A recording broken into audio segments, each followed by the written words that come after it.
Buscamos, ¿verdad? Como le dije, Filipenses capítulo 1, versículo 3 al 6. Vamos a estar leyendo 3 al 6 en esta mañana. Gloria a Jesús. Amén. Dice en el nombre del Padre, del Hijo y del Espíritu Santo. Amén. Doy gracias a mi Dios siempre que me acuerdo de vosotros, siempre, en todas mis oraciones, rogando con gozo por todos vosotros, por vuestra comunión en el Evangelio, desde el primer día hasta ahora, estando persuadido de esto, que el que comenzó en vosotros la buena obra, la perfeccionará hasta el día de Jesucristo. Y la Nueva Traducción Viviente dice de este versículo 6, y estoy seguro de que Dios, quien comenzó la buena obra en ustedes, la continuará hasta que quede completamente terminada el día que Cristo Jesús vuelva. Señor, gracias te doy. Gracias por esta oportunidad que me das. Gracias, mi Señor, por este momento, por este tiempo. Yo te pido, mi Dios, que tú me uses. Espíritu Santo, inspírame en esta mañana. Sé tú poniendo las palabras en mi boca. Señor, así como ha sido de bendición para mi vida, mi Dios, yo te pido que sea de bendición para cada uno de mis hermanos que escuchen esta palabra esta mañana. Glorifícate de una manera especial en nuestras vidas y que podamos atesorar esta palabra, Señor. Gracias, Señor. Muévete, quebranta, restaura, haz cosa nueva en los corazones de cada uno de nosotros. En el nombre de Jesús, amén. Se pueden sentar.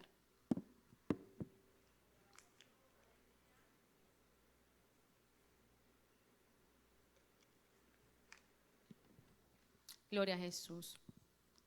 Filipenses es una de mis cartas favoritas de Pablo. Me gusta cada una de sus capítulos, siempre llevan una enseñanza. Y cuando uno mira y busca el trasfondo de esta carta, el por qué Pablo la escribió, podemos indagar y concluir que Pablo escribió esta carta en uno de los momentos más difíciles de su vida. Cuando uno busca a quién estaban dirigidas, estaba dirigida a los filipenses que eran de la ciudad de Filipo, y el cual fue la primera ciudad de Macedonia donde Pablo estableció una iglesia. Pablo tenía una cualidad, y era que cuando él impactaba a un grupo, cuando él iba a una región, cuando iba a un sitio y plantaba una iglesia, él procuraba darle seguimiento. Entonces podemos ver en Pablo con un corazón misionero, pastoral, ¿verdad? De padre espiritual, que él estaba pendiente de la condición de cada uno de los hermanos de las iglesias donde él plantaba. Entonces podemos ver cómo Pablo aquí en este capítulo 1, cuando uno lo lee, podemos ver que Pablo era una persona de oración. Y Pablo tenía una cualidad, y era que Pablo oraba por todo. Cuando uno lee las epístolas, cuando uno lee cada una de sus cartas, uno puede ver que Pablo siempre decía que estaba orando por ellos. Entonces eso me confirmaba que nosotros debemos entender y comprender que ante todas las circunstancias, nosotros como líderes y también como pastores, oramos cada día por cada uno de ustedes, por la grey, por la congregación, por sus familiares, por todos mis hermanos. No me acuerdo con quién yo hablaba esta semana, que yo les decía que la iglesia es grande, y el ir casa por casa cubriéndoles en oración toma tiempo. Entonces el Señor siempre nos inquieta por algo en específico, orar por alguien en específico sin saber qué está pasando, pero es el Señor que va inquietando y están cubiertos en oración. Por eso es bien importante que cuando nosotros oramos, no solamente oremos por nosotros, sino oremos por cada uno de los hermanos que están en nuestra congregación. Entonces Pablo, podemos ver que como Pablo tuvo un encuentro personal que cambió drásticamente su vida. Si usted tiene dudas de que Dios puede cambiar a alguien, usted simplemente mire la vida de Pablo y usted podrá ver cómo Dios transformó, cambió y restauró por completo la vida de Pablo. No era el mismo el Pablo que perseguía a los cristianos al Pablo que está en esta palabra del Señor. Por eso él decía en 2 Corintios 5:17, de modo que si alguno está en Cristo, nueva criatura es, las cosas viejas pasaron, he aquí todas son hechas nuevas. Y eso es evidente que cuando nosotros venimos al Señor y rendimos nuestra vida a Él, podemos estar tranquilos, podemos estar seguros que todo lo pasado queda atrás y que Dios nos da un nuevo porvenir y que Dios nos cambia todas esas estructuras que pensamos que podamos tener. El Señor las cambia, las transforma y hace cosa nueva. ¿Usted tiene duda de eso? No. Usted simplemente crea que Dios pueda cambiar a quien sea que por quien usted está orando. Y vea el milagro en la vida de esa persona. Cuando leemos esta epístola de Filipenses podemos ver muchas palabras clave que son para nosotros palabras de regocijo, palabras de ayuda, palabras que nos ayudan a poder continuar y seguir como cristianos. Entonces una de las palabras que a mí me gusta que él menciona es regocijaos en el Señor. Y siempre lo dice, varias ocasiones lo dice en esta carta de Filipenses. Todo lo puedo en Cristo que me fortalece. Por nada estéis afanosos. Y esas palabras claves expresan y vienen de un corazón que se encontraba preso físicamente. O sea que podemos concluir que no importa la condición en la cual nosotros estemos, la circunstancia por la cual nosotros podemos estar pasando, podemos dar palabras a otros de aliento, de esperanza, para que el Señor cambie, transforme, cual sea la circunstancia que esté pasando la persona que va a recibir esa palabra. Entonces, cuando nosotros vemos, Pablo escribe esta carta a los filipenses, y le está pidiendo, y dice en ese versículo 4, siempre en todas mis oraciones, rogando con gozo por todos vosotros, por vuestra comunión en el Evangelio, desde el primer día hasta ahora. Pablo estaba bien interesado en la vida espiritual de estos filipenses. Por eso él comienza esta carta diciendo que estaba dando gracias a Dios por ello, pero que también estaba orando por su vida. Entonces él habla en este versículo 6 y llega a la conclusión y está completamente seguro, y por eso dice, estando persuadido de esto, que el que comenzó en vosotros la buena obra, la perfeccionará hasta el día de Jesucristo. Entonces esta palabra que resalta aquí, la buena obra, y me puse a pensar y me hice en la mente.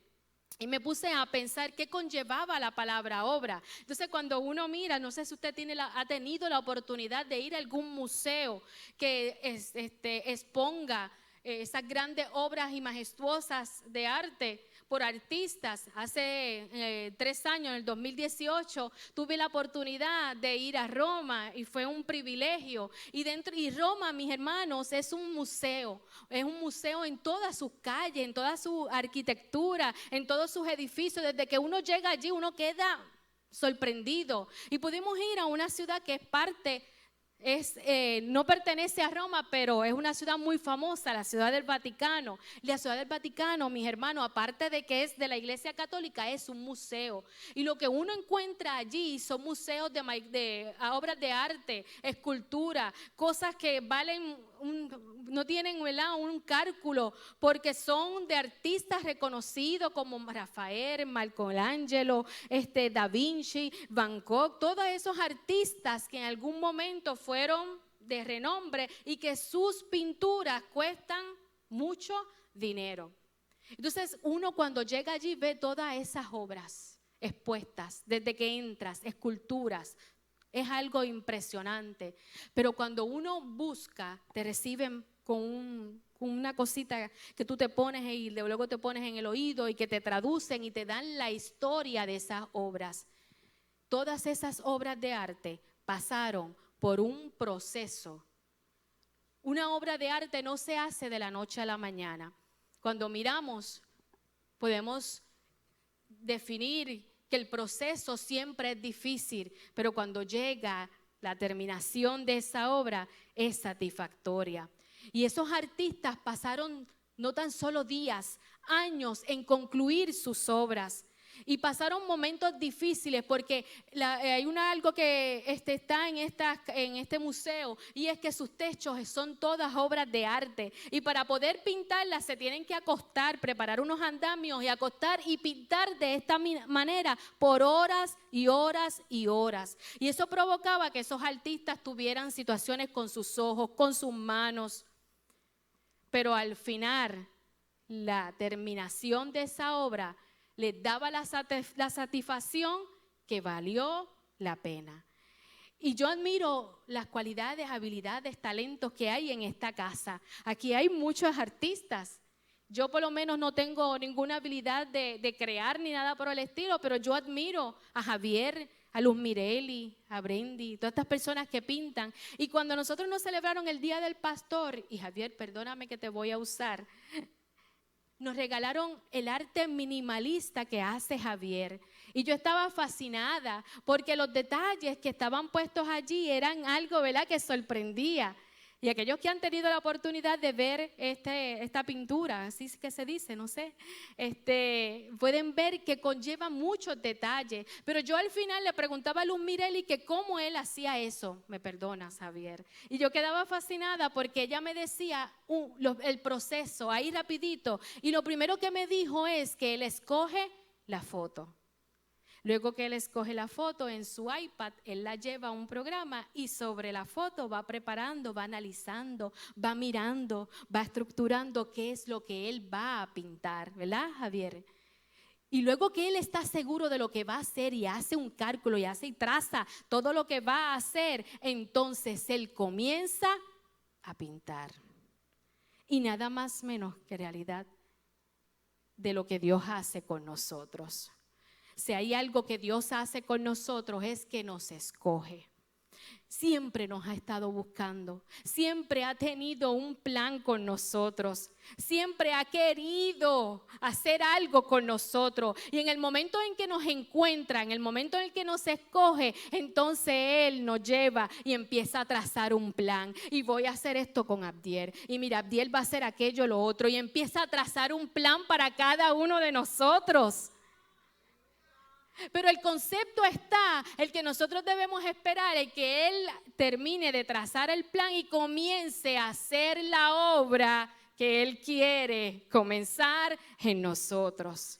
Y de eso conlleva unos puntos que vamos a estar tocando, porque no es tan solo de planificar, de hacer el plan, de pensar qué vamos a hacer con esta obra, esta escultura, con sea lo que nosotros vayamos a hacer, es empezar a moldearla, empezar a pintarla, empezar a hacerla. Y eso conlleva preparación, eso conlleva disposición y eso conlleva obediencia. Hay unas cosas que nosotros debemos entender, que cuando nosotros venimos a Cristo, nosotros debemos dejar nuestro yo. Por eso Él decía que el que quiere venir a Cristo, niéguese a sí mismo, tome su cruz y sígame. O sea que el primer paso que nosotros debemos seguir para que el Señor pueda completar esa obra que ha comenzado es negarnos a nosotros mismos. Mientras nosotros no nos neguemos a nosotros mismos, nosotros no podemos dejar que el gran artista comience a cambiar, a transformar, a redarguir y a hacer cosa nueva en nosotros. Por eso es bien importante que nosotros nos dejemos bordear por el gran artista. Porque estoy seguro que como Javier, cuando entrega esos artes, nosotros quedamos sorprendidos y maravillados y contentos porque estamos complacidos con lo que Él nos está entregando. Dios está pendiente a cada uno de los detalles y Dios sabe qué áreas de nuestra vida necesitan cambiar. Y ahí está el problema, ahí es que Él comienza a transformar, ahí es que Él comienza a redarguir, ahí es que Él comienza, mira, a hacer cosa nueva para que podamos entender que Él quiere hacernos perfecto, para que un día podamos encontrarnos con el Maestro. Pero ¿saben algo? Hay una cualidad, hay una característica, mejor dicho, que debe tener la obra que debe ser realizada o terminada. Y es que eso, el Canva, el lienzo, como se llame, ¿verdad? Tiene que estar quieto, ¿verdad, Javier? Tú no puedes pintar en un área donde se esté moviendo, un sitio que esté inestable. No, tiene que estar quieto para que eso quede perfecto. Entonces podemos ver, por algo se caracteriza el Salmo 46:10 que dice: estad quieto y conoced que yo soy Dios. Para poder dejar que Dios nos cambie y nos perfeccione, debemos quedarnos quietos. En 2 de Crónicas 20:17, el mismo Dios le dijo: no habrá para qué peleéis vosotros en este caso, paraos, estad quietos y ved la salvación de Jehová con vosotros. Es importante que nosotros podamos estar quietos para dejarnos moldear, para dejarnos formar y para que Él complete lo que Él quiere hacer con usted y hacer conmigo. Pero hay unas cosas. Debemos entender que hay un plan perfecto para cada uno de nosotros. Y hay unos puntos bien importantes. Y es que nuestro Señor quiere que nosotros podamos seguir unos pasos para que Él pueda completar la obra que Él ha comenzado. Y lo primero que debemos comprender, mis hermanos, es que somos hechos a imagen y semejanza de Él. Usted sabe que somos obras de un gran artista. Usted simplemente busque Génesis 1 y 2 y usted podrá ver todo lo que el Señor hizo esos primeros días de la creación. Nunca, pero nunca piense que el estudiar la creación es para niños de escuela bíblica, sino que usted pueda ver en esos primeros versículos de Génesis el plan que Dios tenía para usted, para mí, para toda la humanidad, y por cual inspiró al autor para que nosotros pudiéramos saber que Él lo que quería era cohabitar con nosotros, que Él lo que quería era darnos paz, tranquilidad y simplemente estar a nuestro lado cada uno de nuestros días, porque Él quería que nos relacionáramos con Él. Por eso en Génesis 1:1 dice: en el principio creó Dios los cielos y la tierra. ¿Y cómo estaba la tierra? Desordenada y vacía. Y cuando viene el Señor a nuestras vidas, estoy seguro que lo que encuentra es desorden. Estamos vacíos y por eso necesitamos que Él comience a hacer. Por eso necesitamos que Él comience a cambiar. Por eso necesitamos que Él comience a crear. Cuando usted lee esos versículos 26 y 27 de Génesis, del capítulo 1, usted puede encontrar allí estos pasajes. Son relevantes porque ahí se encuentra la declaración de intención de Dios con el hombre. Lea esos versículos 26 y 27, donde Dios dice: hagamos al hombre a nuestra imagen, conforme a nuestra semejanza, y señoree en los peces del mar, en las aves de los cielos, en las bestias, en toda la tierra y en todo animal que se arrastra sobre la tierra. Y creó Dios al hombre a su imagen, a imagen de Dios lo creó, varón y hombre y hembra los creó. Esa imagen y semejanza constaba de las cualidades morales de Dios.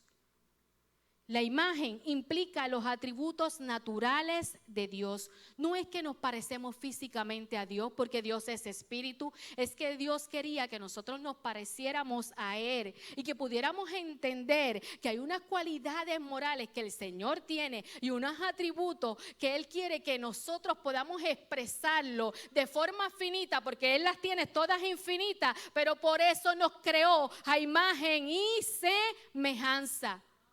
Cuando Él habla que señoreáramos sobre los peces del mar, es que pudiéramos parecernos a Dios para poder señorear la naturaleza.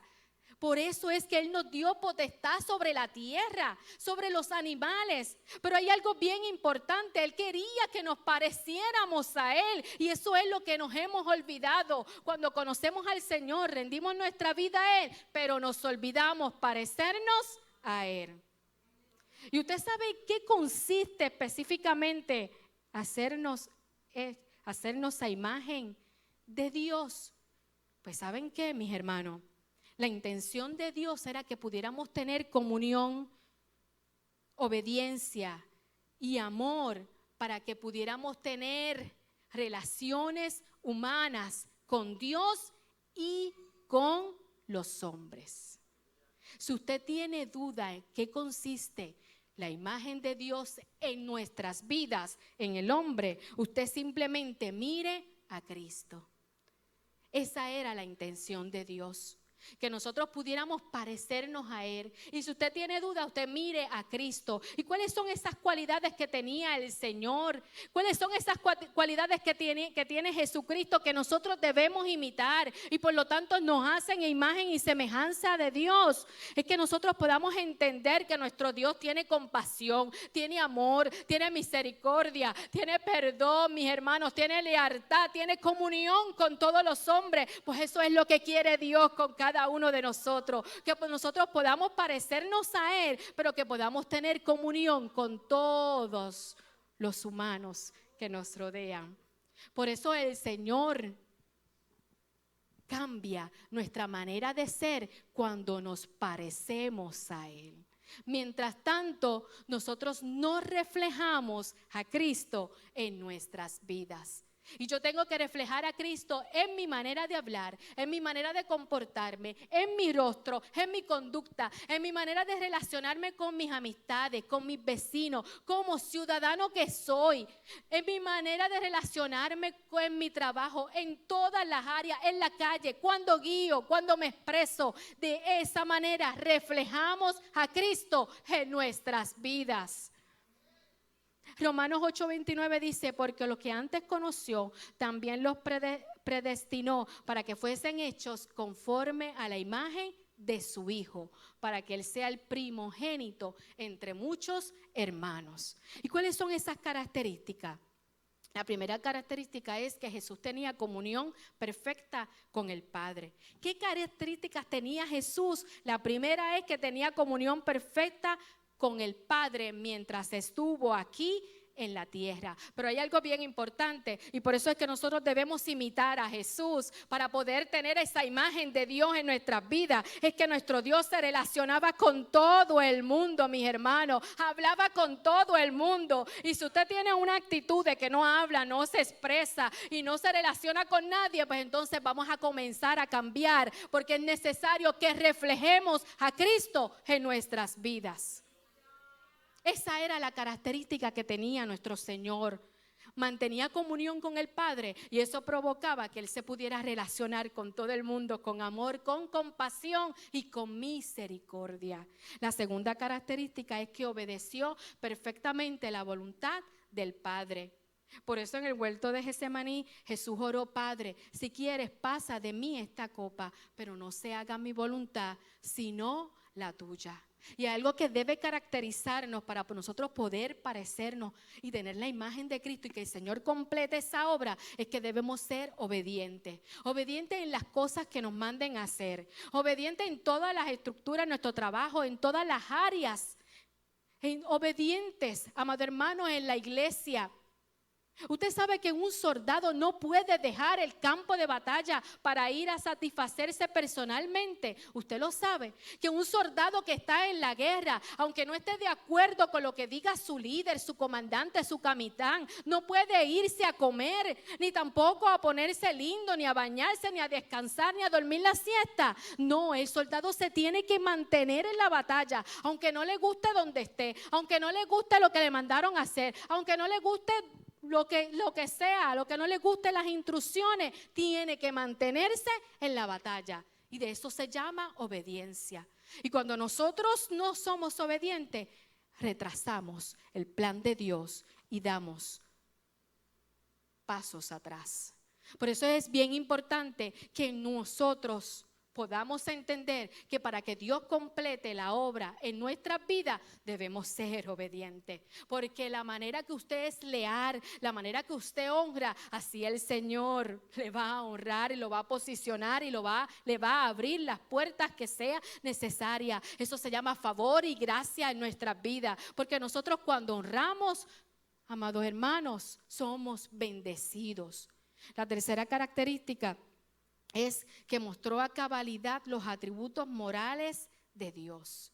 Si yo tengo duda de qué era lo que Dios hacía, simplemente estudie la vida de Jesús. En diciembre yo no sé cuántos se unieron conmigo, yo no voy a preguntar, pero en diciembre estudiamos Lucas, lo leímos del 1 al 24. Ojalá usted hubiera podido unirse para que pudiera leer desde el comienzo, desde que Jesús nació hasta que murió. Porque cuando nosotros sabemos qué es lo que Jesús hizo cuando vino a la tierra, mis hermanos, entonces podemos parecernos a Él, podemos mostrar amor, compasión, podemos mostrar perdón, podemos mostrar misericordia, podemos mostrar justicia, verdad, santidad, porque la presencia de la imagen de Dios en nosotros nos hace ver a nuestros vecinos como nuestro prójimo. Hablamos y nos escuchamos unos a otros, nos ayudamos unos a otros, mostramos misericordia y compasión a todos, perdonamos a quienes nos ofenden, mostramos que Cristo vive en nosotros y lo reflejamos al mundo.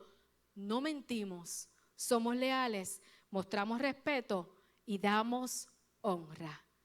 Si hemos conocido a Cristo y hemos decidido que Él haga y forme lo que tenga que formar y cambie nosotros, mis hermanos, en nuestras actitudes, en todo lo que hacemos, reflejamos a Cristo en todas las áreas de nuestra vida.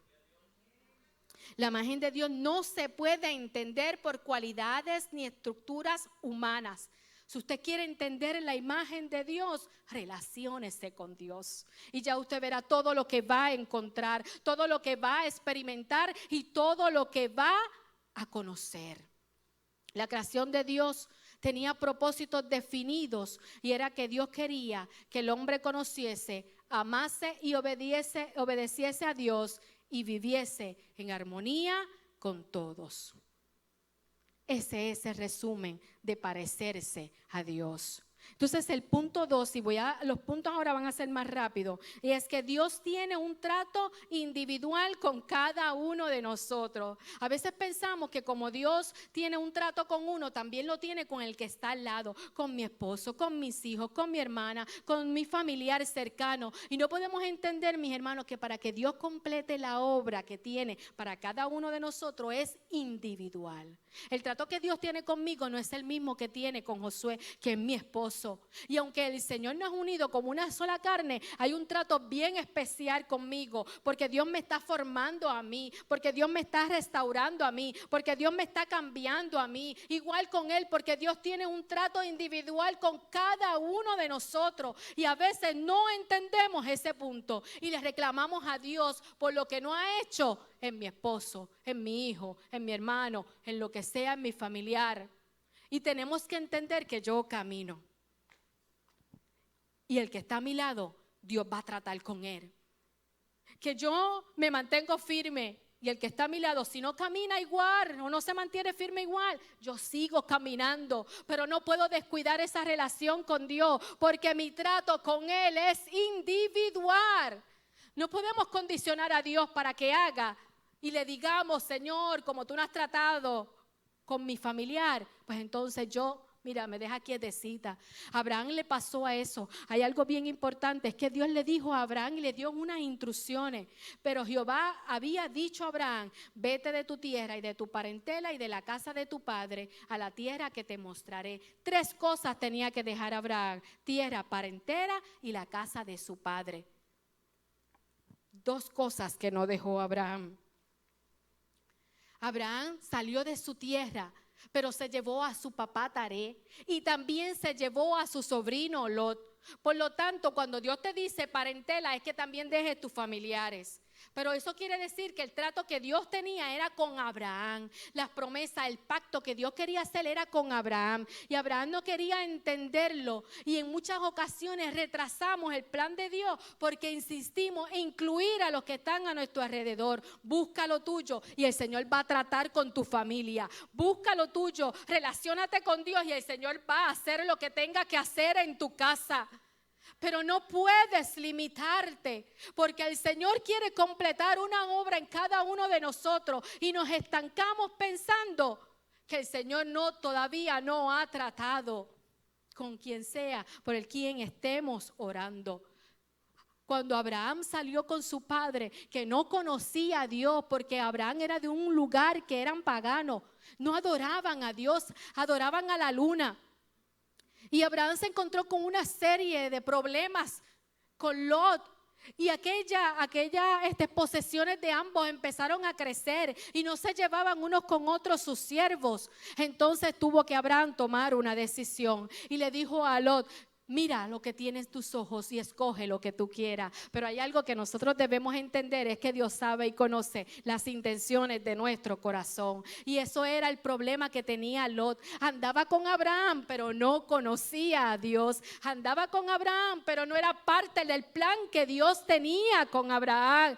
Andaba con Abraham, pero no tenía relación con Dios. Por lo tanto, se llenaron sus ojos y expresó lo que había dentro de su corazón y escogió toda la llanura de aquel lugar, todas las tierras mejores. Y tan pronto lo tuvo sus tierras, nuestro Dios le habló directamente a él. Jehová dijo a Abraham, después que Lot se apartó de él: alza ahora tus ojos y mira desde el lugar donde estás hacia el norte y al sur y al oriente y al occidente, porque toda la tierra que ves la daré a ti y a tu descendencia para siempre. Por algo la palabra dice, después que Lot se apartó de él. Porque a veces tenemos que soltar para que Dios comience a hacer. Porque a veces tenemos que dejar para que Dios comience a cambiar. Porque a veces debemos de tomar decisiones para que Dios comience a cumplir en tu vida. Y eso es lo que nos falta muchas veces, voluntad para tomar decisiones y poder entender que hay un plan que está estancado porque nuestra voluntad se ha sobrepuesto sobre la de Dios. Entonces comienza a pensar qué es lo que está estancando, que Dios complete la obra que ha trazado para tu vida. Tercer punto, el kairos de Dios. Muchas veces no podemos entender el kairos de Dios. El término griego que traduce la palabra hebrea, que significa tiempo, referido a la acción de Dios en el mundo, ese es el kairos. Es primeramente una medida apropiada, una proporción adecuada en el sentido de tiempo definido, ocasión o tiempo oportuno. Es el momento, es el tiempo de Dios. Dios quiere hacer algo con nosotros en el tiempo de Dios, en el kairos de Dios. Debemos entender que nuestros tiempos no son los mismos del Señor. La palabra del Señor me dice en Hechos 1:7, dice: y les dijo, no os toca a vosotros saber los tiempos o las sazones que el Padre puso en su sola potestad. Y hay veces que no vamos a saber cuándo. Y hay veces que no vamos a saber dónde. Y hay veces que no vamos a tener información. ¿Por qué? Porque es en el kairos de Dios. Es en el tiempo de Dios. No preguntes más cuándo ni dónde. No preguntes el momento. Simplemente alíñate, porque el Señor tiene todas las cosas en control. Y va a ser cuando sea el justo tiempo perfecto de Dios. El kairos de Dios. Esperan el tiempo de Dios, mis hermanos. Dios seguirá trabajando con nosotros, moldeando, cambiando y restaurando. Efesios 1:10 dice: reunir todas las cosas en Cristo en la dispensación del cumplimiento de los tiempos, así las que están en los cielos como las que están en la tierra. Dios sabe cuándo va a cumplir. Si te preguntas cuándo, Dios sabe cuándo va a cumplir. Si te preguntas que ya llevas tiempo, Dios sabe cuándo va a cumplir. Mientras tanto, tú simplemente deleítate en el Señor, deleítate en su palabra, regocíjate en Él y espera en Él, que en el kairos de Dios Él algo va a hacer y va a llegar el momento oportuno. Y por último, disfruta el rema de Dios. ¿Sabe qué es el rema de Dios? Hay una diferencia de significado entre las palabras rema y logos. El logo es esto, la palabra que está para cada uno de nosotros. ¿Sabe qué es el lema? El rema es esa palabra que está preparada específicamente para ti, para mí, para un determinado momento. Es en el momento en que yo estoy triste, que yo estoy sin consuelo. Es en el momento en que yo estoy desesperada. Es en el momento que yo no entiendo las cosas. Es que aparece esa palabra que el Espíritu Santo nos inspira y nos llega a nuestra mente. O que abrimos la palabra del Señor y está ahí para cada uno de nosotros. Eso es el rema de Dios. El que nosotros podamos deleitarnos en la palabra del Señor y que esa palabra sea reconfortante a nuestra vida y que podamos sentir esa fuerza, esa fortaleza que proviene del cielo, porque hay una palabra que ha llegado justo en el momento oportuno cuando yo más la necesitaba. Eso es el rema de Dios y por lo tanto usted y yo, mi hermano, nos deleitamos en el rema de Dios. Pero lamentablemente, muchas veces Dios quiere completar la obra, pero simplemente nos rodeamos de una palabra que nos fue dada en un determinado momento y no disfrutamos el rema de Dios. Nuestra vida ronda sobre esa palabra. Nuestra vida simplemente ronda de lo que una vez nos dijeron. Nuestra vida ronda simplemente por una profecía que nos dieron en una ocasión. Nuestra vida ronda sobre una palabra que leímos, perfecto, pero nos quedamos ahí, no recibimos nada más. Dios quiere que nosotros podamos disfrutar el rema fresco de Dios. Hay una palabra todos los días para nuestra vida. Cuando nos levantamos por la mañana y leemos esta palabra, esa palabra nos reconforta. Esa es la palabra que Dios quiere para cada uno de nosotros. Por eso el salmista decía: ¿por qué te abates, oh alma mía, y te turbas dentro de mí? Espera en Dios, porque aún he de alabarle, salvación mía y Dios mío. El Salmo 40 dice: pacientemente esperé a Jehová y se inclinó a mí y oyó mi clamor.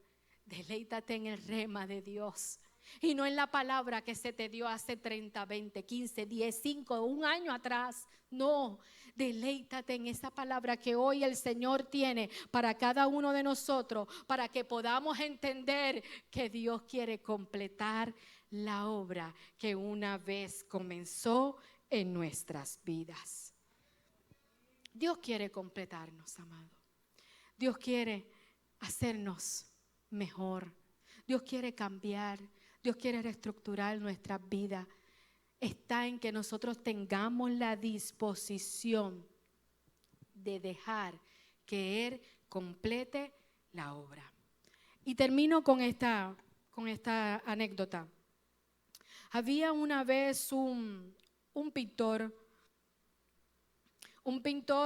que junto a su hijo pintaba y que tenía también obras de arte famosas, de artistas como los que mencioné ahorita.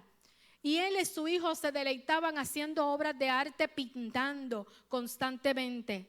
Pero un día, ese joven, ese hijo, tuvo que ser llamado para la guerra. Aquel hijo en la guerra murió y la pasión de aquel artista disminuyó. Entonces aquel artista comenzó y guardó todas sus obras, todo lo que tenía, guardó sus pinceles, guardó todo, porque él simplemente ya no tenía a su hijo. Un día le tocaron a la puerta y era otro soldado y le dijo: Señor, usted no me conoce, pero su hijo y yo estuvimos en la guerra.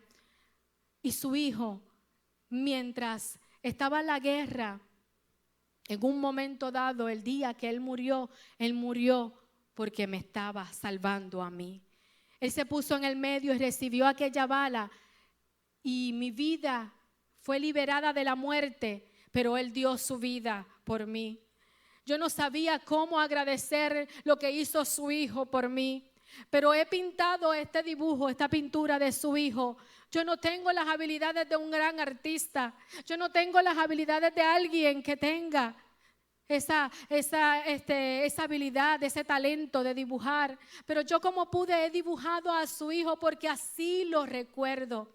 Y aquel joven había pintado al hijo de aquel hombre y se lo entregó.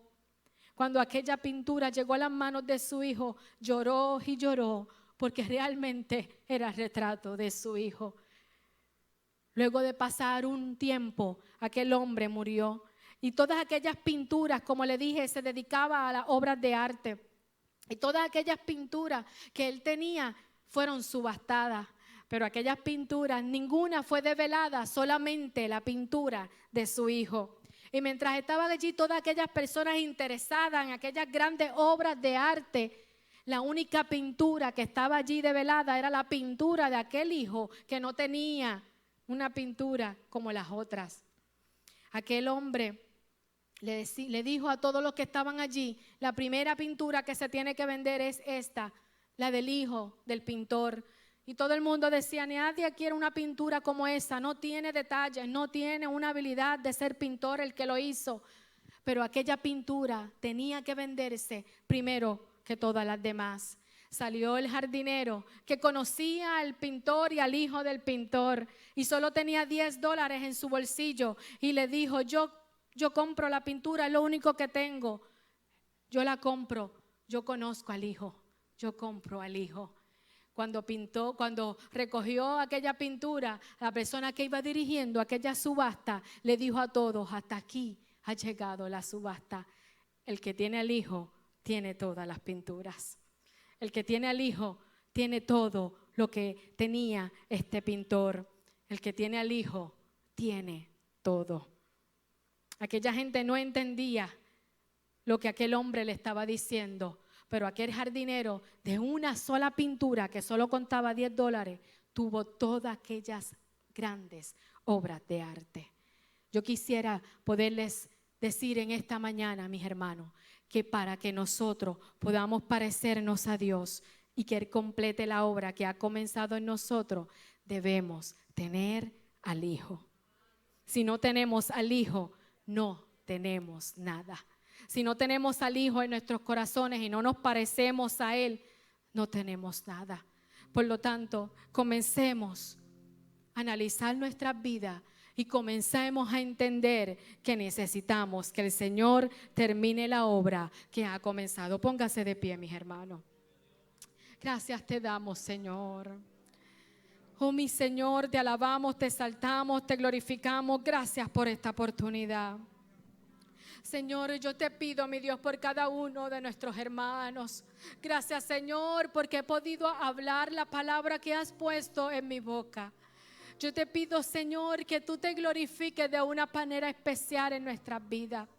Que podamos entender que es necesario, Señor, que podamos menguar para que crezcas tú. Necesitamos, Señor, menguar en nuestras vidas para que tú te posiciones en nuestros corazones. Para que comencemos, Señor, a buscarte más, a parecernos a ti, a relacionarnos contigo en todas las áreas, Señor. Y que podamos entender, Señor, que tú quieres cambiarnos, que tú quieres transformarnos, que tú quieres libertarnos, que tú quieres hacer algo nuevo en nuestras vidas. Gracias, Señor. Gracias, Jesús. Dios les bendiga a mis hermanos. Dios les guarde.